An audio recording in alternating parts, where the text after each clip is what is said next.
I woke up this morning with my mind stayed on Jesus. I woke up this morning with my mind stayed on the Lord. I woke up this morning with my mind stayed on Jesus. Hallelujah, hallelujah, hallelujah. There's no condemnation with my mind.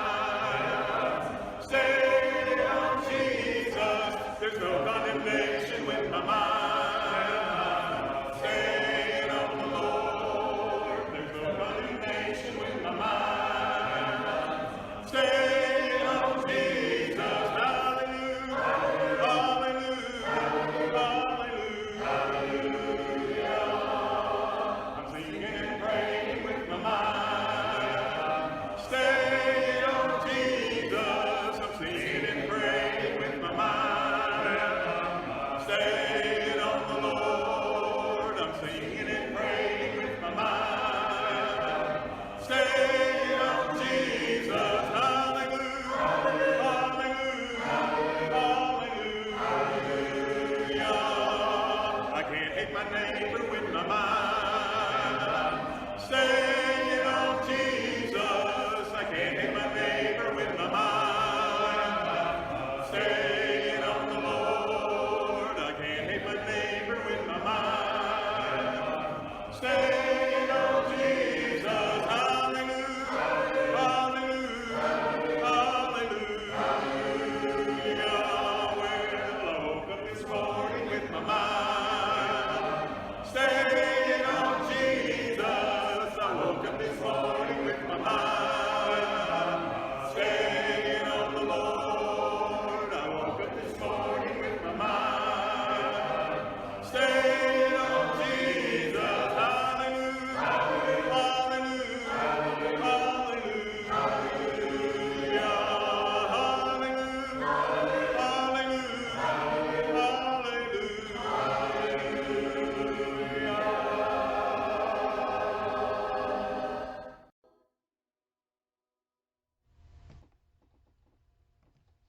And a good morning to you. At least that's what it is for me, Wednesday morning, when I always prepare and present these video teachings, currently from the book of Psalms. It's good to have you aboard uh, wherever you are and whatever time it is. You know, we're in that time of year right now, fall, where one day it may be chilly, cold, need a heavy jacket, and the next day you may be wearing t-shirt and shorts. Who knows? But that's Texas for you, and we can thank God that we live here. Well, we are in the 18th Psalm today, and that is a long one. So when I read it here in a few minutes, it's going to take a while.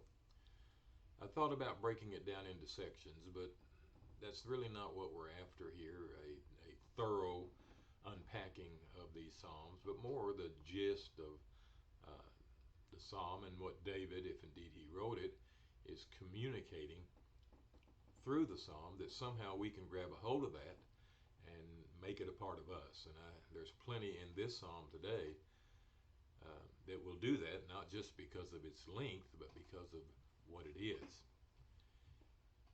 If you've been with us all along, you might remember that I shared with you the different kinds of Psalms. And this Psalm today is kind of a hybrid Psalm. It is considered a royal Psalm. That is one that addresses God as king or on his throne or something of that nature. And it's also a Psalm of thanksgiving. That seems to be appropriate, doesn't it, right now? Since that's the season that we're approaching, this being Wednesday and Thursday next week is Thanksgiving. And so it becomes almost a double-barrel shotgun, if you please, in our approach to this psalm, as we approach God on his throne and give him thanks. Now, as usual, I'm going to kind of break this psalm down for us as we read it. But But one thing I would point out before we do that is that this psalm is reminiscent of 2 Samuel chapter 22. And in that chapter, you really have a poem written by David, and the introduction to that poem in 2 Samuel 22 is identical to the subscript to this psalm, Psalm 22. And so, as David says in our psalm today, as in the subscript, and it's a rather long subscript, okay? It says, "To the choir master, a psalm of David, the servant of the Lord, who addressed the words of this song to the Lord on the day when the Lord rescued him from the hand of all his enemies and from the hand of Saul," he said. Now, keeping that in mind, I want to turn over to the prologue, you might say, in 2 Samuel chapter 22, and this is what that says, and see if it sounds familiar. Without the part about "to the choir master, a song of David," or something like that, this says, "And David spoke to the Lord the words of this song on the day when the Lord delivered him from the hand of all his enemies and from the hand of Saul." And so, other than the instructions to the choir master and for the singing of this psalm, the subscript to the psalm and the introduction to 2 Samuel 22 poem are identical. And that may be, and I think it is significant for us today as we work our way through this psalm. But before we do, let's do our breakdown of the psalm as we do every week. Now, we could get by with saying that this psalm breaks itself down into two sections and two very long sections. We could say, well, we have really, starting with verse 1 all the way to verse 15, and that whole section, okay, is a expression to or expression from God and the acknowledgement from David's perspective of who he is. And in essence, he's expressing who God is by nature of what God has done. And that would be that whole first section. You might even call it "Who is God?" And then the rest of the psalm, all the way through verse 50, speaks to several things.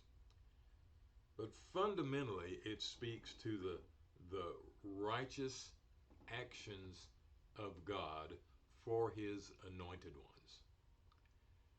And could we not stay there all day long to speak to and talk about our God who works in behalf of and who is present with and cares about his anointed ones? And that's you and me, okay? We are the ones that are anointed. But don't let me get ahead of myself here. And now let's go back and let me get a good breath and let's read this entire psalm. Okay, I've already read the subscript, so we're not going to read that again. David said, "I love you, O Lord, my strength. The Lord is my rock and my fortress and my deliverer, my God, my rock, in whom I take refuge, my shield, the horn of my salvation, my stronghold. I call upon the Lord, who is worthy to be praised, and I am saved from my enemies.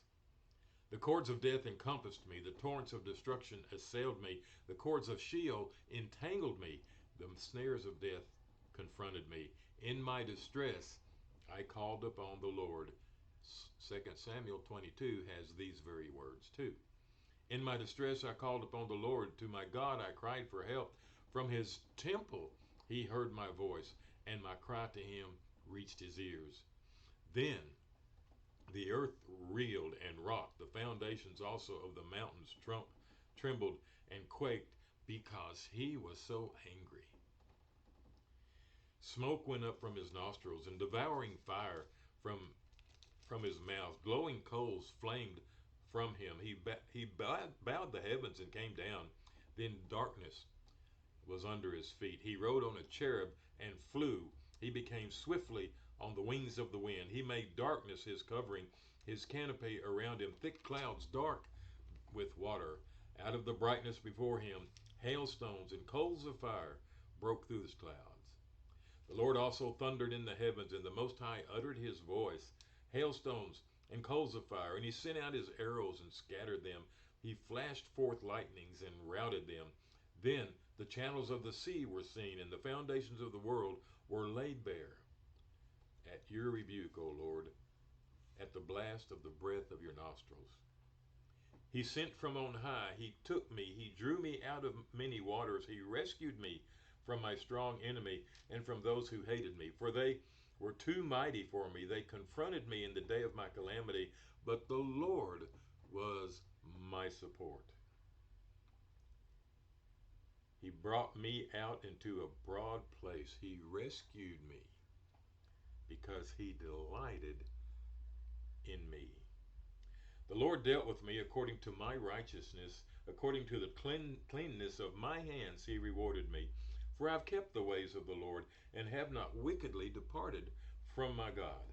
For all his rules were before me, and his statutes I did not put away from me. I was blameless before him, and I kept myself from my guilt. So the Lord has rewarded me according to my righteousness, according to the cleanness of my hands in his sight. With the merciful you show yourself merciful. With the blameless you show yourself blameless. With the purified you show yourself pure. And with the crooked you make yourself seem torturous. For you save a humble people, but the haughty eyes you bring down. For it is you who light my lamp. The Lord my God lightens my darkness. For by you I can run against the troop, and by my God I can leap over a wall. This God, his way is perfect. The way of the Lord proves true. He is a shield for all those who take refuge in him. For who is God but the Lord, and who is a rock except our God? The God who equipped me with strength and made my way blameless. He made my feet like the feet of a deer. He set me secure on heights. He trains my hands for war, so my arms can bend a bow of bronze. You have given me the shield of your salvation, and your right hand supported me. And your gentleness made me great. You gave me a wide place for my steps under me, and my feet did not slip. I pursued my enemies and overtook them, and did not turn back till they were consumed. I thrust them so that they were not able to rise. They fell under my feet. For you equipped me with strength for a battle. You made those who rise against me sink under me. You made my enemies turn their backs to me, and those who hated me I destroyed. They cried for help, but there was none to save. They cried to the Lord, but he did not answer them. I beat them fine as dust before the wind. I cast them out like the mire of the streets. You delivered me from strife with the people. You made me the head of the nations. People whom I had not known served me. As soon as they heard of me, they obeyed me. Foreigners came cringing to me. Foreigners lost heart and came trembling out of their fortresses. The Lord lives, and blessed be my rock, and exalted be the God of my salvation, the God who gave me vengeance and subdued peoples under me, who delivered me from my enemies. Yes, you exalted me above those who rose against me. You rescued me from the man of violence. For this I will praise you, O Lord, among the nations, and sing to your name. Great salvation he brings to his king, and shows steadfast love to his anointed, to David and his offspring forever. Well, that was quite a read, wasn't it? Matter of fact, I may need to take just a little bit of a break here.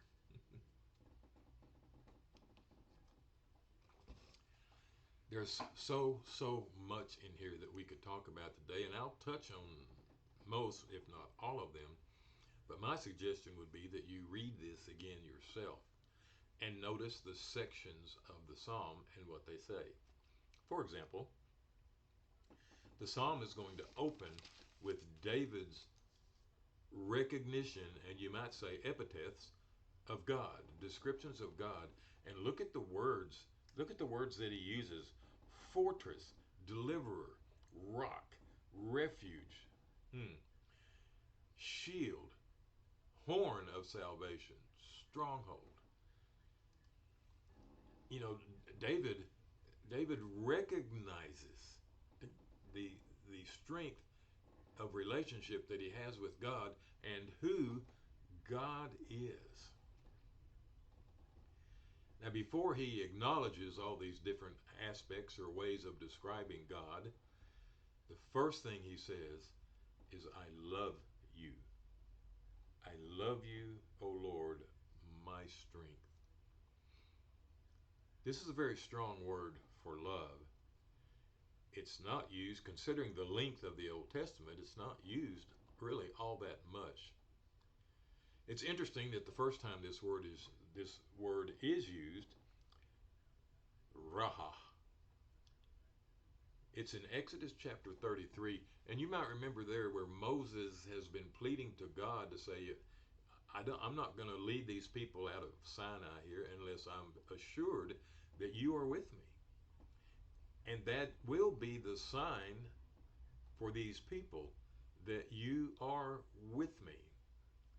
And God declares to Moses, remember, I'm going to be with you. And then Moses makes a request of God. And he requests that can he see God? And of course God responds to that no man can see God and live. But he passes by Moses. Remember, as Moses is in the cleft of the rock, God puts his hand over Moses and passes by. Then when the hand is removed, Moses sees what the back of God, your Bible will say. I think it's talking about what's left behind when God passes by. But he declares to Moses that my goodness will be upon you and my mercy. And that word translated mercy there in Exodus 33 is the same word translated love here. And I think, I haven't chased this out all the way, most of the time it is translated mercy. And so you see the nature of the love that David has for God. It is only through God's mercy that David can even approach God. And so all of that is contained within this word, which is a very, very convicting, emotional word. Just within the word love, as David says, I love you, he's saying something about his God. And so that's how this starts. So it starts with David expressing love and describing God, and it ends with the assurance that God is acting the same way towards his anointed ones. And David, in talking about the anointed one at the end of this psalm, is speaking of himself. He has experienced the strength and the mercy and the love and the rescue of God all along. The subscript in this psalm pretty much dates it for us, because this is at a time when David's already been anointed king multiple times, and all of the enemies have been taken care of, including Saul. And Saul can no longer be after him. So this would be a very peaceful time for David, as well as a time for reflection. And that's what he does. And in very descriptive and strong terms in this psalm, he describes how God acts, okay, how God acts against the enemies of his anointed ones. thunder, lightning, hailstones, rumbling, those kinds of words he uses. He says, even smoke came out of his nose. It says that God was angry, angry at the people who were giving David this hard time, and God's anger, which was an expression of love, turned into rescue, refuge, and safety. Then in this psalm, as we read, as we get through that particular passage, we have David then describing himself as a righteous man, and he was. Was he perfect? No, he wasn't. But he was righteous. As a king, he was he was considered blameless. Okay, as a human being, he had his faults, and he knows that God saw both. But he saw him as the king and the man after his heart. And so David responds this way. He says, "With the merciful, you show mercy. With the blameless, huh? With the blameless, you show yourself blameless." But then he says, "With the crooked, you show yourself or make yourself torturous." In other words, the evil, the wicked better look out. Because God will present himself to you in a very powerful, powerful, punishing, judgmental ways. Then he continues in this psalm. I'm about verse 31 now. He continues in this psalm to have some expressions about God and what God did for him in all of this time when he was dealing with all of these issues in his life, and how God turned his enemies away from him.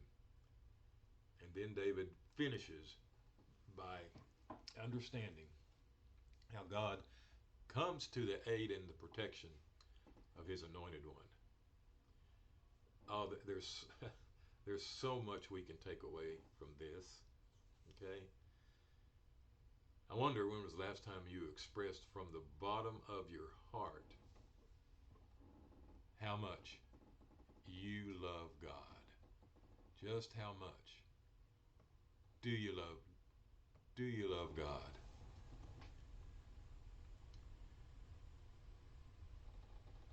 And that love is a reflection really of God himself. And then do you acknowledge God as the foundation for life that he is? Rock, refuge, horn, shield, because he is. Then, as this psalm turns to thanksgiving, have you thanked God for his deliverance in your life in the past? Of course, if you're a Christian, you've experienced the greatest of deliverance, have you not? Deliverance from death, that is the wages of sin.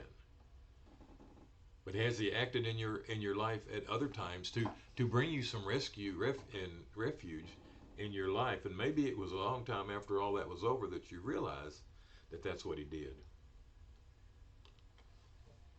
And then do you acknowledge that God does indeed have this relationship with his anointed ones, and that's you and me, by his Spirit, to walk with us and be with us and have his presence with us. David will say that God spoke from the temple, and you realize that the temple for the Jew was the presence of God. That's where he was. And so from that we see that, wow, well, we're the temple. We're the temple of the Holy Spirit ourselves, right? We have God's presence with us. You may be dealing with a lot of things in your life, and you need to take those to God, and he will listen and he will hear you. And in taking them to God, you need to acknowledge what he's done for you in the past, and anticipating that he's going to work in these situations too, because you and I are his anointed one.